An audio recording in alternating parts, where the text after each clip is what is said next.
Have you ever been passed over? The promotion that went to someone else. The audition where they didn't even call you back. The relationship where you just didn't fit. You showed up with your best stone. Solid. Unique. You had the ankles and edges you had formed through years of living. You presented it to the builders, the managers, the gatekeepers, the selectors, and they turned it over in their hands. They looked at their plan, looked at your stone, and shook their heads. No, they said, not here. It doesn't fit. Wrong shape, wrong size, wrong material. And with a gesture that carries the weight of 1,000 small debts, they toss it aside.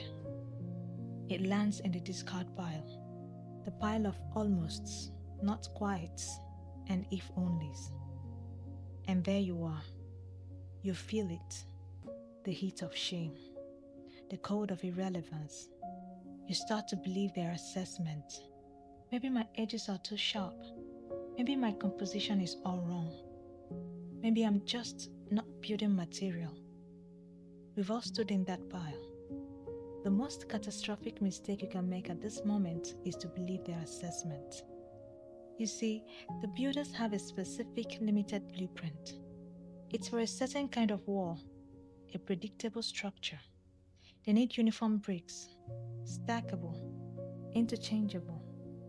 They look for what fits their existing plan. They are experts at building what has already been built. They are not looking at your stone for what it is. They are looking at it for what it is not. Namely, it is not identical to the stones they've already used. That sharp angle, it's not a flaw. It's designed to lock into a future cornerstone. That unusual weight, it's not awkward. It's the ballast needed for a foundation. That unique color or texture, it's not a distraction. It's the defining feature of a new design. Their rejection does not determine your worth. It is not a conclusion of your worth. It is a revelation of the vision's limit. You are not in the discard pile. You are in the storage yard of the master architect, and he works from a different plan altogether. There is an ancient, unshakable truth from a poet king. The stone the builders rejected has become the cornerstone. The cornerstone. Do you know what a cornerstone is? It's not just another brick. It is the first stone set, the one upon which all other stones are aligned. Every angle of the building references back to it. It determines stability and the integrity of the entire structure. The whole building depends on it.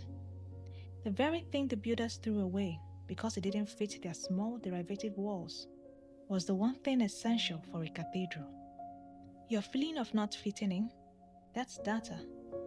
It is telling you that you were not made for a shallow copy-paste wall.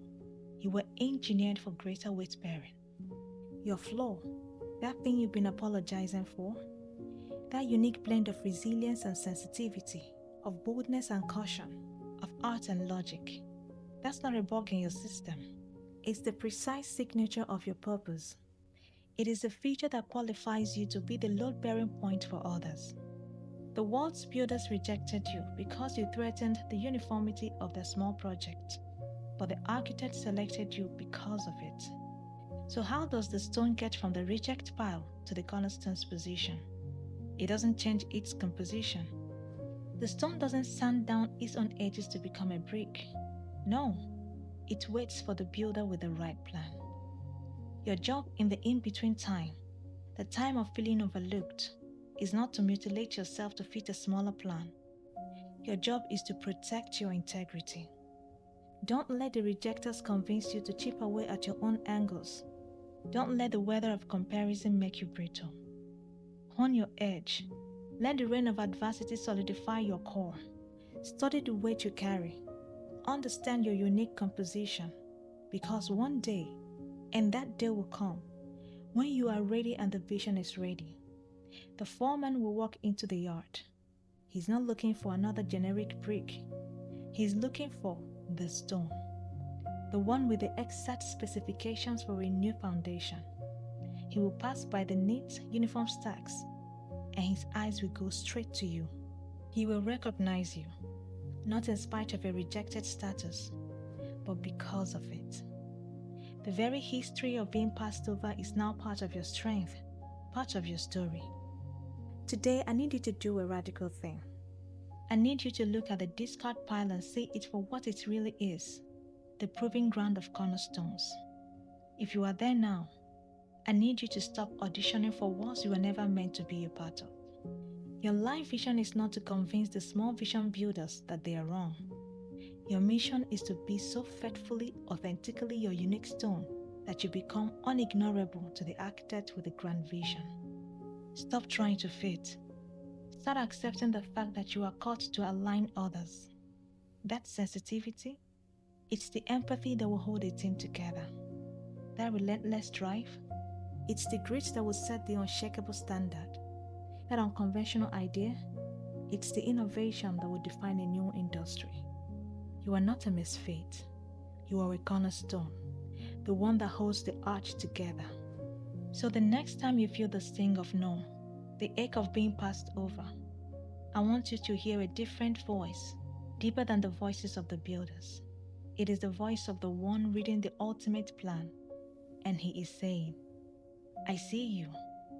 I do not see you as scrap, but as the starting point. I am not building a wall. I am building a temple, and I have set you apart. The very thing they dismissed is the thing I will use to set the final perfect angle for everything that comes after. Your time in the reject pile was not wasted. It was the necessary preparation for the pressure of purpose. Now, take your place, for it is time to build something that will last.